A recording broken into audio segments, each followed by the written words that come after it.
বলুন মহারাজ, আমাকে বলুন কি হয়েছে আপনার? দিন গড়িয়ে সন্ধ্যা হয়ে গেল, কিন্তু আপনার মুখ সে একই রকম কালো। হ্যাঁ হ্যাঁ, বলুন না, বলুন। এই তো আমি এসে গেছি আপনার মুশকিল আসান। না না, ভালো লাগছে না, কিচ্ছু ভালো লাগছে না। আরে আর মহারানীকে একটা শাড়ি দিয়েছিলাম, মহারানী সেটা মনেই ধরেনি।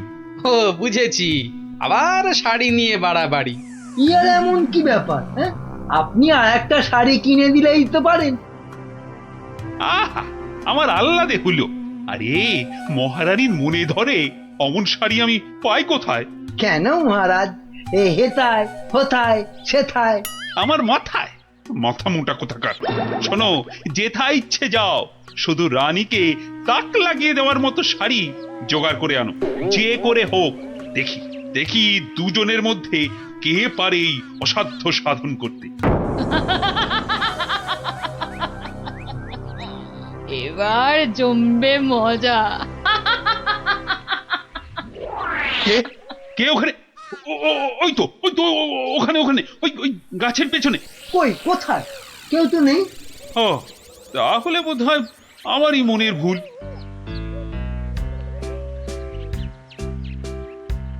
শাড়ি তো অনেক দেখেছেন, কিন্তু এমন শাড়ি দেখা তো দূরের কথা, নামও শোনেননি কখনো। এই দেখুন, এটা তাঁত আনারসি, আর এটা পেটাই আমদানি, আর এটা দেখুন চট্টগ্রামের মসলিন। ওরে মগা, এ বলে কি রে? না এ খগা, শুধু বললে হবে। দেখ দেখ দেখ, খরচা আছে, খরচা আছে। কিন্তু কিন্তু আমার যেন নামগুলো কেমন শোনা শোনা ঠেকছে। রাখ রাখ, কু বলছে। জীবনে কোনোদিন কৃষ্ণনগর বেরিয়ে কোন নগরে গেলি না, তুই জানবি শাড়ির দাম।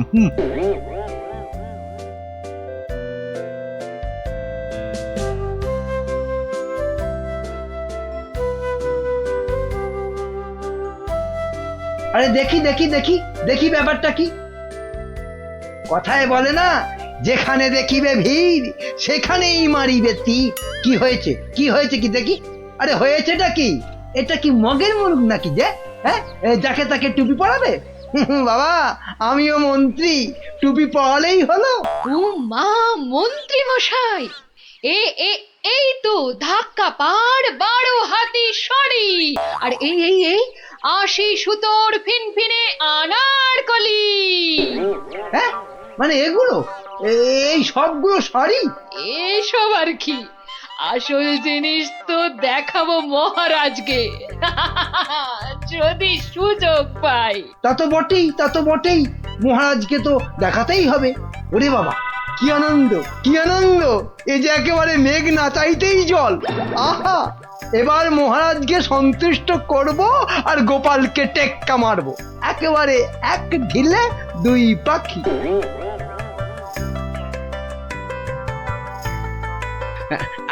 আচ্ছা আচ্ছা গিনি, তোমার তো অনেক দিনের শখ একটা ভালো শাড়ি কেনার। তা কি শাড়ি তোমার পছন্দ বলো তো? ও মা, দেখি দেখি দেখি, আজ কোন দিকে সূর্য উঠেছে?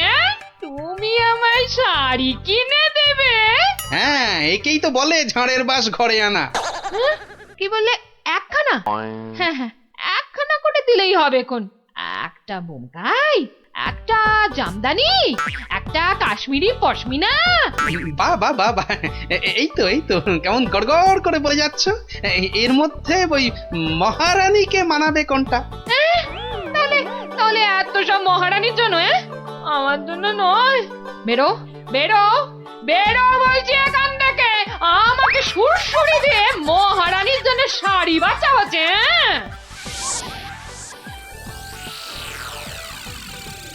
কি মন্ত্রী, বললে যে শাড়ি দেখে নাকি একেবারে তাক লেগে যাবে?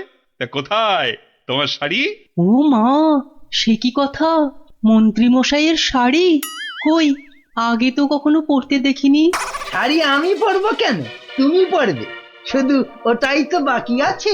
এই যা দুষ্টু, এসব বলে না। মরেছে, এখনো তো এলো না। দোকানি ডোবাবে নাকি আমায়? হ্যাঁ, এই তো দোকানি এই এক্ষুনি এসে পড়বে মহারাজ, এক্ষুনি এসে পড়বে। মহারাজ সকাল থেকে বেছে বেছে হয়রান, কোনটা যে নিয়ে আসি আর কোনটা যে রাখি। বেশ বেশ, এখন তাহলে দেখাও তো খান কতক, দেখি আমার মনে ধরে নাকি। এই যে বদনগঞ্জের নিম জড়ি, রামধনু রং বাহারি, আর এইটা দেখুন দেখুন, তসরের ওপর বাটিকের কাজ, আহা, যেন ফুলে ফুলে প্রজাপতি। বাবা বাবা বাবা, এ তো শাড়ি নয়, যেন ছবি। দেখো দেখো গোপাল, দিল তো মন্ত্রী তোমার নাকে একেবারে ঝামা ঘষে। ও বাবা, ওটা আবার কি? কি সূক্ষ্ম! ওটা শাড়ি না শাড়ির ছায়া? বাবা, এ তো মনে হচ্ছে হাতের ভেলকি, নাকি নাকি জাদু।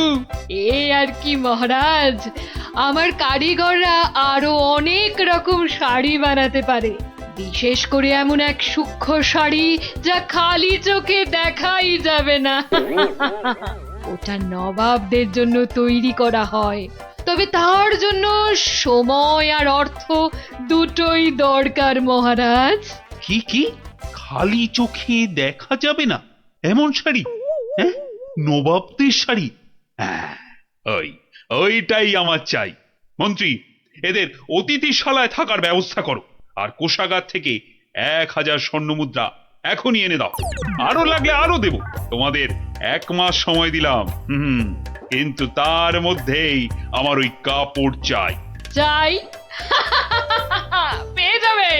পেয়ে যাবেন মহারাজ, আজ থেকেই কাজে লেগে পড়বে সবাই। কি মহারাজ, এবার খুশি তো? এই এতদিনে একটা কাজের মতো কাজ করেছো মন্ত্রী। সাধে কি কথায় আছে, খাল কেটে কুমির ডেকে আনা। যা দেখতে পাওয়া যাবে না তার জন্য পয়সা দিচ্ছে।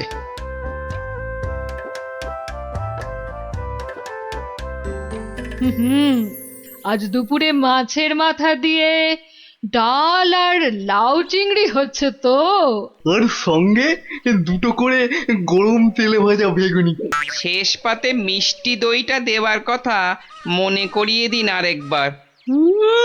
পায়ের ওপর পা তুলে গান্ডে পিণ্ডে খাচ্ছে আর ঘুমোচ্ছে। কাজ যে কি হচ্ছে কে জানে, কিন্তু মহারাজকে এ কথাটা বোঝায় কে? যত সব উটকো ঝামেলা। সপ্তাহ পর সপ্তাহ কেটে যাচ্ছে, অথচ কাপড়ের কোনো খবর নেই। কি মন্ত্রী, কাজ কদ্দূর? না মানে সব কিছু তো ঠিকঠাকই চলছে। হ্যাঁ, একদম ঠিকঠাক। খবর তো সবই কানে আসে, কোষাগার থেকে থলি থলি টাকা ফাঁকা হচ্ছে নিয়ম করে। হ্যাঁ, সে কি কথা, টাকা ফাঁকা? ও মন্ত্রী, বলি হচ্ছেটা কি? এটা কি ইয়ার কি ধান কল? মরেছে, বিটলেটা আবার মহারাজের মেজাজটা চটকে দিয়েছে। এবার আবার কি হবে? হ্যাঁ, ওরকম মেয়েদের মতো বিড়বিড় না করে যাও যাও, দলবল নিয়ে এক্ষুনি যাও আর খবর নিয়ে এসো কাজ কদ্দূর এগোলো। জল খাবারে ফলারটা খাসা হয়েছিল, সঙ্গে সঙ্গে আবার টাটকা সর ভাজা। আরে আরে সর ভাজা নয়, এবারে আমাদের হাড় মাথা সব ভাজা করে খাবে মহারাজ। মলজা, অমন আট ভাট না বকে কাজের কথাটা বলতো। মহারাজ মন্ত্রীকে পাঠিয়েছেন আমাদের কাজ দেখতে, মন্ত্রী এই এলো বলে। ও এই কথা। আচ্ছা আয় সবাই এইদিকে আয়, শোন কি করতে হবে।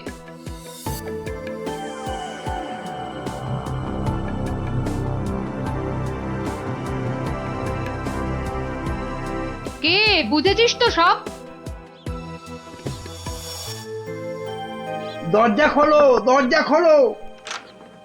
আরে আরে, আমার কি সৌভাগ্য আপনি এসেছেন। হ্যাঁ হ্যাঁ, এসেছি। কাজ কদ্দূর হলো তাই দেখতে এসেছি। চলুন, আপনি নিজেই নিয়ে চলুন। এ এ এ এ এ এ কি করছেন, কি করছেন? সর্বনাশ! থামুন, থামুন। কেন কেন, কি হলো? ভেতরে বাঘ আছে না ভাল্লুক আছে? হ্যাঁ, আগে জুতো খুলুন। এইবার গঙ্গা জল মাথায় নিয়ে শুদ্ধ হয়ে এবার আসুন, আসুন। ঠিক আছে ঠিক আছে। মনে রাখবেন, যারা নিজে পবিত্র একমাত্র তারাই তারাই এই কাপড় দেখতে পাবে। হ্যাঁ হ্যাঁ, আমি পবিত্র।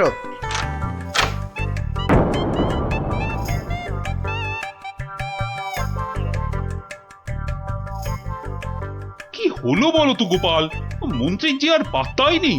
এ আর নতুন কি মহারাজ, কাজে ফাঁকি দেওয়া তো মন্ত্রীমশাইয়ের বরাবরের অভ্যেস। আজকের কাজ কাল, কালকের কাজ পরশু। আহা, কি দেখলাম, চোখ জুড়িয়ে গেল একদম। এমনও কি সম্ভব? জানতে না চাইতেই গলগল করে বলে যাচ্ছে। মনে হচ্ছে ডাল মে কুছ কালা হ্যাঁ। মহারাজ, 1 মাস হতে আর যদিও 3 দিন বাকি, তবু ওনারা ঠিক কি কি দেখলেন এখন একটু শুনে নিলেই হয়। হ্যাঁ হ্যাঁ নিশ্চয়ই। মন্ত্রী বলো বলো, আমার যে আর তর সইছে না। না না না, বলবো এখনই, মানে এইখানেই। এই রে, কি বলি এবার, কি বলি? হ্যাঁ, আসলে ওখানে সবাই মন দিয়ে কাজ করছে আর শাড়িটাও সুন্দর হচ্ছে।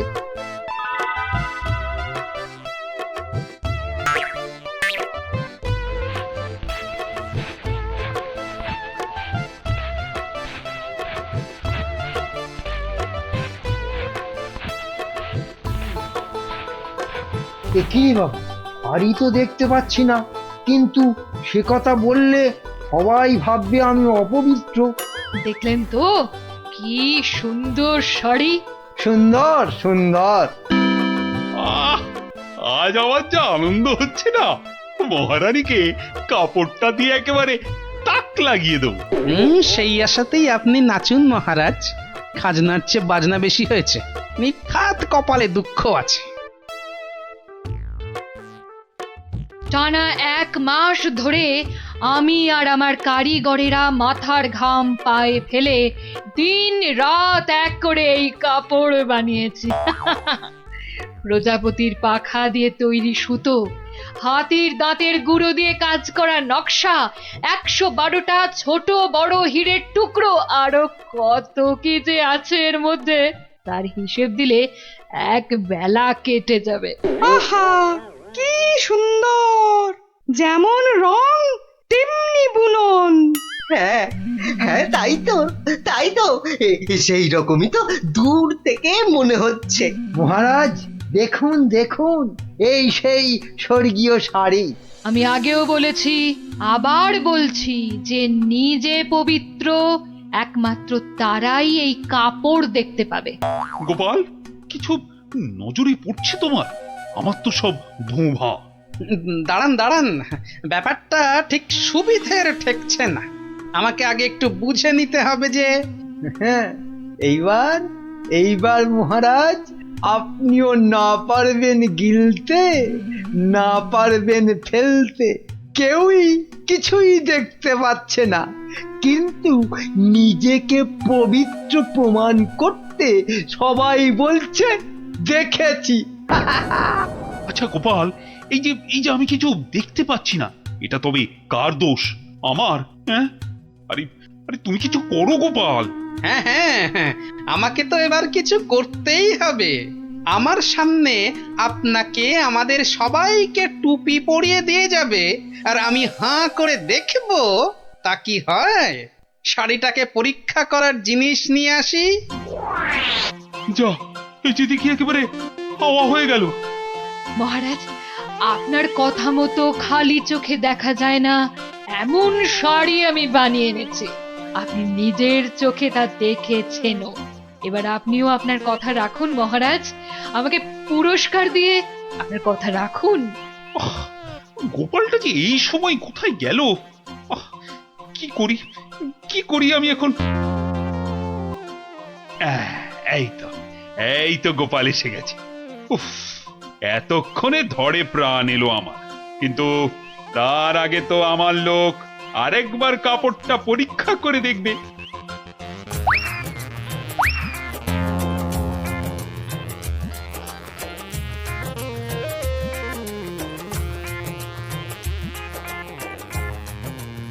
বিটিটর সবটাই চালিয়াতি, খালি বড় বড় ভাব, কিচ্ছু করতে পারবে না, খালি সময় নষ্ট। গোপালটা হলো কি? মাথা টাথা খারাপ হলো না তো আবার? কাপড়টা ভালো, কিন্তু কাপড়টা কতটা ভালো সেটা বোঝা যাবে একমাত্র যদি আপনি এটা পরে সবাইকে দেখান। হ্যাঁ নয় হ্যাঁ, আরে কাপড় দোকানে সাজিয়ে রাখলে নয়, মহিলারা পরলেই ভালো লাগে সবচেয়ে বেশি। ঠিকই তো, ঠিকই তো। না না না, মানে এটা কি করে সম্ভব? এ তো মহারানী পড়বেন। আগে আপনি পরবেন, আমি নকশা পরীক্ষা করব, তারপর মহারানী। হ্যাঁ হ্যাঁ, গোপাল তো ঠিকই বলেছে। শাড়িটা তো একবার পরতেই হবে। প্রহরী, যাও যাও, একে নিয়ে যাও অন্দরমহলে। মহারাজ, মহারাজ, আমাকে ছেড়ে দিন মহারাজ। সে কি, ছেড়ে দেবো কি আবার? আরে আগে শাড়িটা পরে এসো, তারপর তোমার প্রাপ্যটা বুঝে নেবে না? ও বাবা, হাওয়া খুব খারাপ, এখান থেকে কেটে পড়ি। না মানে আমার বড় ভুল হয়ে গেছে মহারাজ, এমনটা আর কখনো করব না। ভুল? কিসের আবার ভুল? মানে শাড়ি তো নেই, আমি আপনাকে ঠকাচ্ছিলাম। এই তো নিজ মুখে স্বীকার করেছে। শাস্তি তো তোমাকে পেতেই হবে বাবা। আমাকে ঠকানো? ও কি মন্ত্রী, মন্ত্রী তুমি কোথায় সরে পড়ছো? তোমারও হবে, দাঁড়াও দাঁড়াও। আমার কি দোষ, আমার কি দোষ? কেন বলেছিলে না শাড়িটা সুন্দর? এবার ওটা তোমায় পরাবো। মহারাজ, এই আমি কান বলছি, আর এরকম ভুল জীবনে হবে না মহারাজ। হবে না নয়, হতে দেব না। এই কে আছিস, যা যা একে আর এর সাঙ্গপাঙ্গকে ধরে রাখ কাল কুঠুরিতে।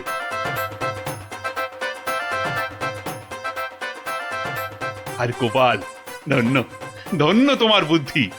আমার তরফ থেকে তোমাকে এই 100 স্বর্ণ মুদ্রা পুরস্কার। আর মন্ত্রী মশাইয়ের ব্যাপারটা? এই কে আছিস?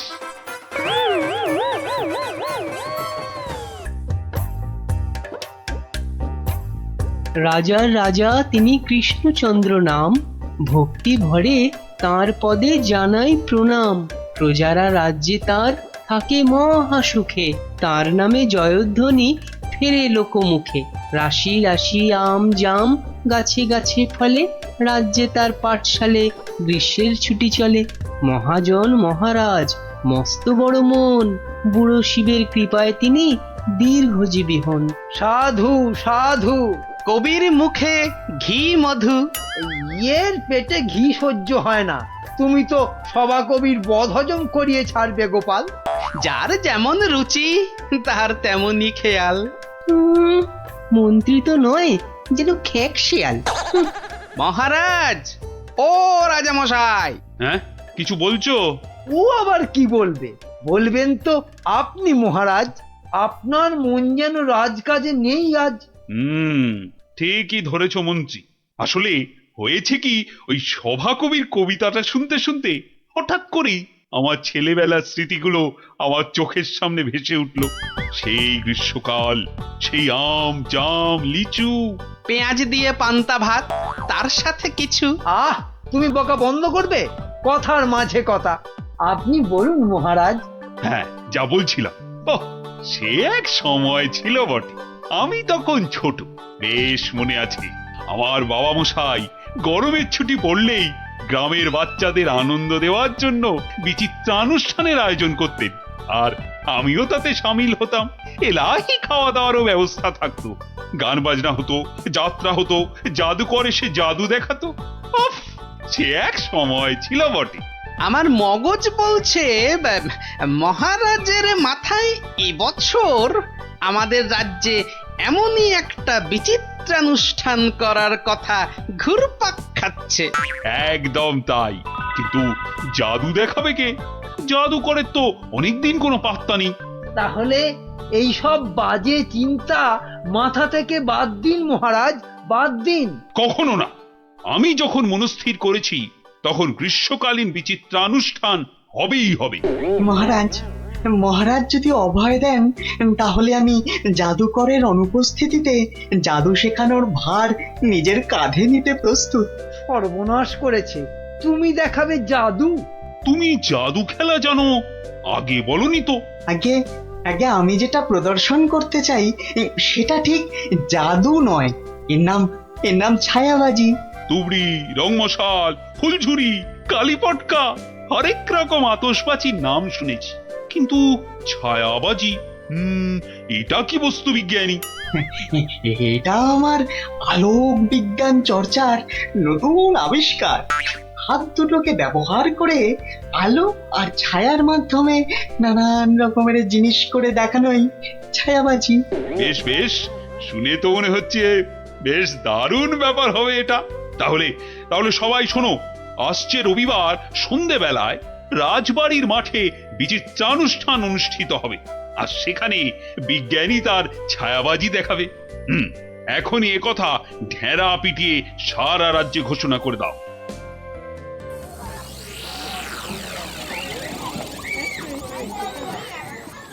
এখন আপনাদের সামনে ছায়াবাজি প্রদর্শন করতে আসছেন আমাদের সকলের প্রিয় বিজ্ঞানী দাদু। হাততালি, হাততালি, হাততালি।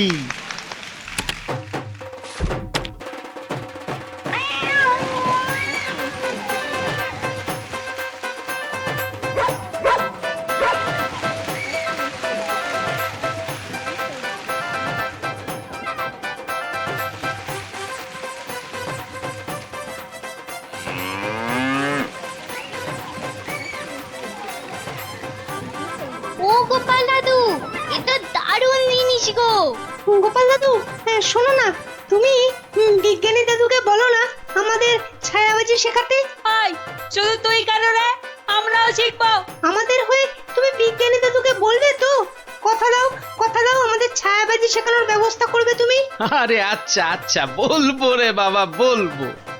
সাবাস বিজ্ঞানী, সাবাস। আমি আমি অভিভূত, আপ্লুত। আমি তোমাকে প্রশংসা করার কোনো ভাষাই খুঁজে পাচ্ছি না। শুধু একা আমি নই, সকলে তোমার ছায়াবাজি দেখে মুগ্ধ হয়েছে। এই নাও তোমার পুরস্কার, 100 স্বর্ণ মুদ্রা। জয় মহারাজ কৃষ্ণচন্দ্রের জয়, জয় মহারাজ কৃষ্ণচন্দ্রের জয়।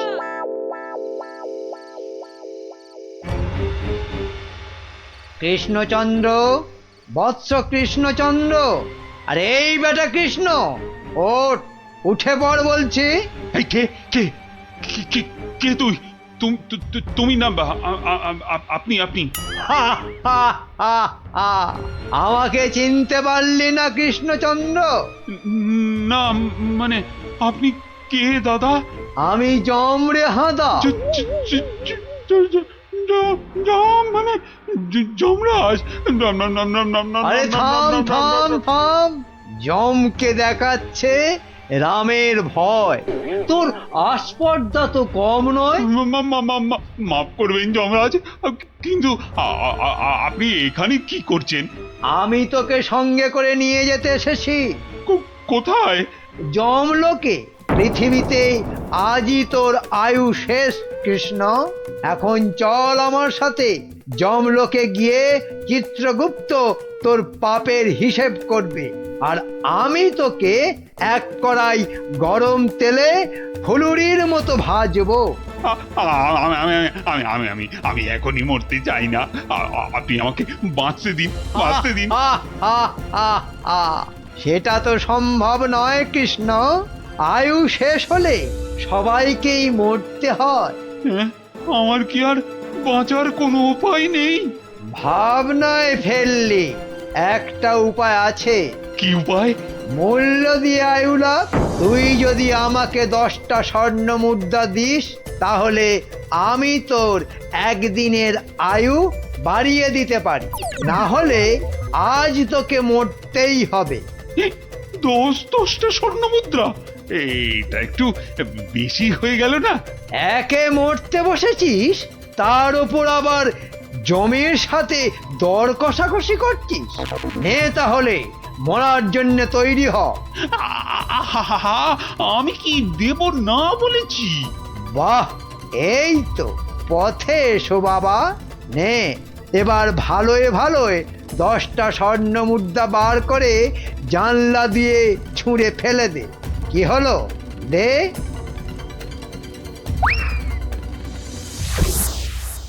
নে, এবার চোখ বন্ধ করে সোনা ছেলের মতো ঘুমিয়ে পড়।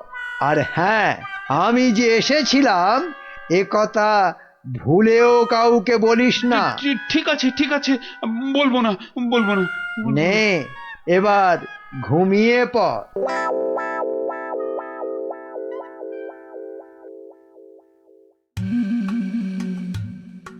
মহারাজের কি হলো? অন্তরে ব্যথা, তাই এত চুপচাপ? খান দান, শুনুন গান, আর শুকুন লাল গোলাপ।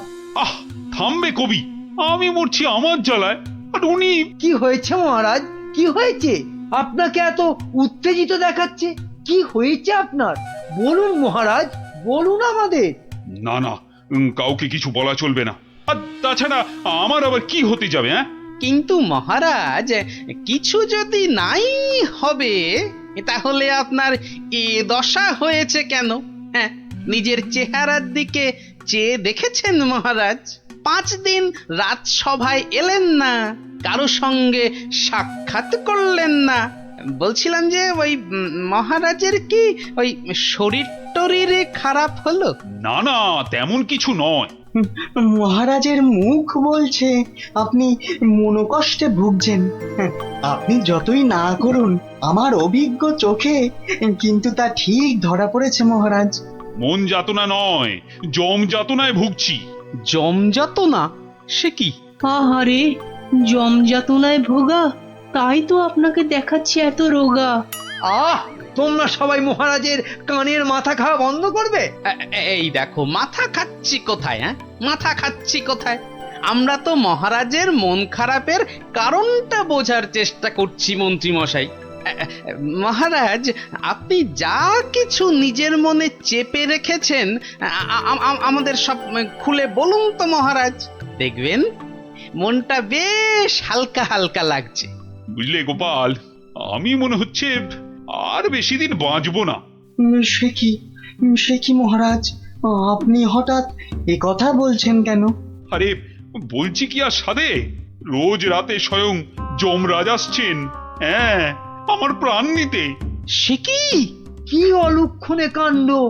গত 5 দিন ধরে রোজ রাতে যমরাজ এসে আমার থেকে 10টা করে স্বর্ণ মুদ্রা নিচ্ছেন, আর তার বদলে এক এক দিনের জীবন দিচ্ছেন আমাকে। আচ্ছা আচ্ছা, আপনারাই বলুন, রাজা হয়ে এভাবে ভয়ে ভয়ে বাঁচা যায়? এমনিতেই আমার আয়ু শেষ হয়ে এখন জমের দয়ায় বেঁচে আছি। সে কি মহারাজ, যমরাজ এইভাবে আপনার উপর অত্যাচার চালাচ্ছে? ওই যে সভাকবি মহারাজের দীর্ঘায়ু হওয়া নিয়ে কবিতা লিখেছিল না, ব্যাস যাবে কোথায়, যমরাজের নজর লেগে গেছে। আচ্ছা মহারাজ, আপনি নিজের চোখে যমরাজকে দেখেছেন? না মানে, জমকে আমি সশরীরে দেখিনি, তবে তবে জমের ছায়া দেখেছি আমি ঘরের দেওয়ালে, আর আর সেই জলুদ গম্ভীর কণ্ঠ শুনেছি নিজের কানে। ব্যাপারটা কেমন গোলমেলে মনে হচ্ছে। জমের কি ধনের অভাব মহারাজের কাছ থেকে স্বর্ণ মুদ্রা নিচ্ছেন?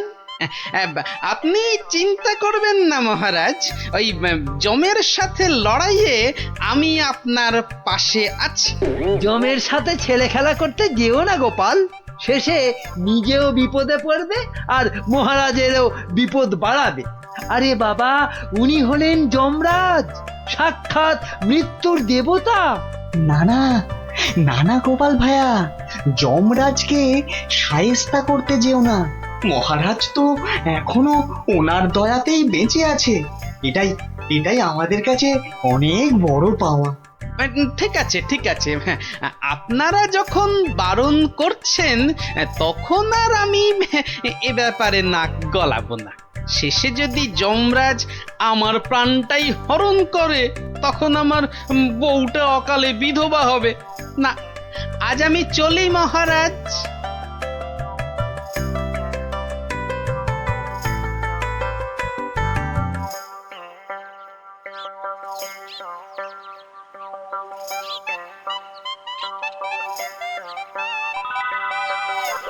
তখন থেকে কি ছাইপাশ ভাবছো? হ্যাঁ, দুপুরে ঠিক করে খেলেও না, ঘুমোলেও না। তোমার কি হয়েছে গো? জমে ধরেছে। হ্যাঁ, আহা, আমাকে না, মহারাজকে। আমি ভাবছি মহারাজকে কিভাবে জমের হাত থেকে উদ্ধার করা যায়, বুঝলে? আচ্ছা গিন্নি, ছায়া কি কথা বলে? ছায়া কথা বলে? আমি তো এমন কথা জন্মে শুনিনি বাপু। চাই চানাচুর টাটকা ভাজা, যতই খাবে ততই মজা, লাগলে বলবেন। এখানে আবার ফেরিওয়ালা? যতই খাবে ততই মজা। ও হরি, তোরা! আমি তো তোর গলাটাই চিনতে পারিনি, ভাবলুম ফেরিওয়ালা বোধহয়। এই চোঙাটা কোথা থেকে জোটালি রে? হ্যাঁ, কুটিদের মামা বাড়ির গ্রামে রথের মেলা থেকে কিনেছি গোপাল দাদু। জিনিসটা কেমন হয়েছে বলো তো? খাসা হয়েছে, খাসা। তোমরা বসে গল্প করো, আমি ভেতর থেকে আসছি গো। কি গো গোপাল দাদু, তুমি বিজ্ঞানী দাদুকে আমাদের ছায়াবাজি শেখানোর কথাটা বলেছো নাকি ভুলেই গেছো? না রে, মনে আছে, তবে বলে আর হয়ে ওঠা হয়নি। আসলে বুঝলি, মহারাজকে জমে ধরেছে, তাই নিয়ে একটু ওই ব্যস্ত আছি আর কি। কেমন করে? শোন তাহলে।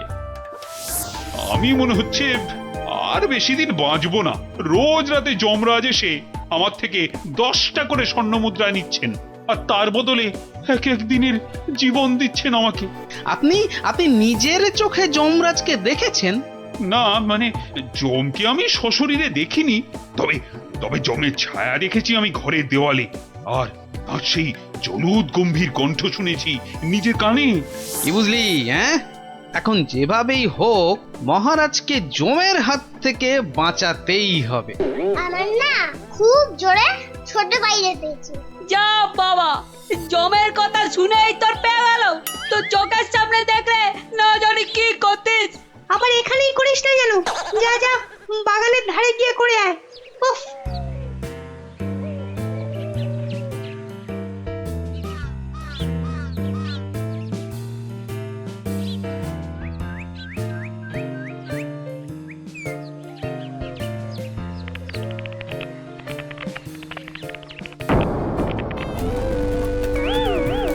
ভুল ভুল খেয়ে ফেললো।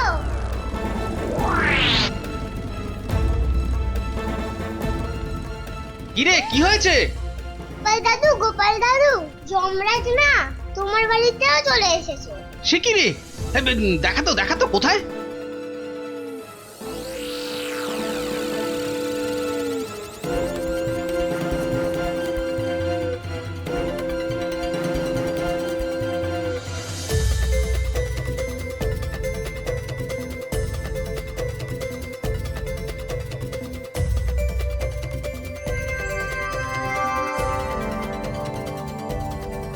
দাদু, একটা বিড়াল বাচ্চা চেঁচাচ্ছে গো। এতক্ষণে যমরাজের ব্যাপারটা আমার কাছে পরিষ্কার হলো। হয়ে গেছে। এই তোরা এখন যা, বুঝলি? গুলটে, তুই আমার সাথে চল।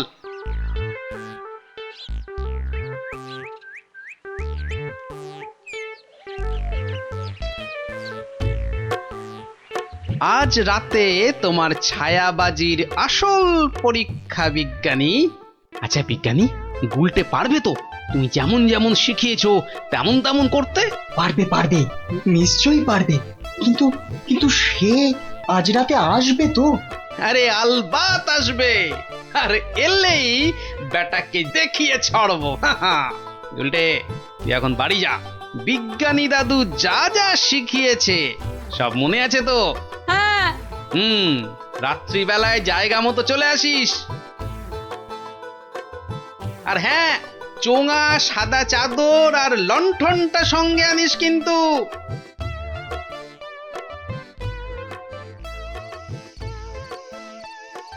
ওঠ কৃষ্ণচন্দ্র, তোকে এত করে বারণ করা সত্ত্বেও তুই আমার সাথে সাক্ষাতের কথা সবাইকে বললি? আমি এক্ষুনি তোর প্রাণ হরণ করব। আমাকে মারবেন না, আমাকে মারবেন না। এই নিন আপনার 10 স্বর্ণ মুদ্রা। আজকে আর 10 স্বর্ণ মুদ্রায় হবে না, তোকে আজ 50 স্বর্ণ মুদ্রা আমাকে ভেট দিতে হবে, তবেই তোকে জীবন ভিক্ষা দেব, বুঝেছিস? হ্যাঁ? হা হা হা হা। দিচ্ছি দিচ্ছি দিচ্ছি। এ বাবা,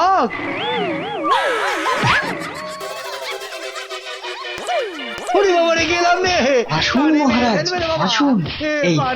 এই হলো আপনার যমরাজ। বাবা জীবনের শ্রীমুখটা একটু দেখি। ক্ষমা করে দিন মহারাজ, ক্ষমা করে মন্ত্রী, দিন। তুমি? আর এমনটা হবে না মহারাজ। ক্ষমার অযোগ্য তুমি। এক্ষুনি 50,000 বার আমার সামনে কান ধরে উঠবোস করো করো। শেষে কিনা শস্যের মধ্যেই ভূত। গোলটে, তুই ভালো করে গুন তো, দেখিস যেন একদম ফাঁকি না দেয়। তারপর দেখছি বেটা কি। গোপাল, বিজ্ঞানীর মুখে আমি সবই শুনেছি। আজ আবার তোমার বুদ্ধি আর সাহসের বলে আমি এক মহাবিপদ থেকে মুক্তি পেলাম। এই নাও তোমার পুরস্কার, 50 স্বর্ণ মুদ্রা। জয় মহারাজ কৃষ্ণচন্দ্রের জয়।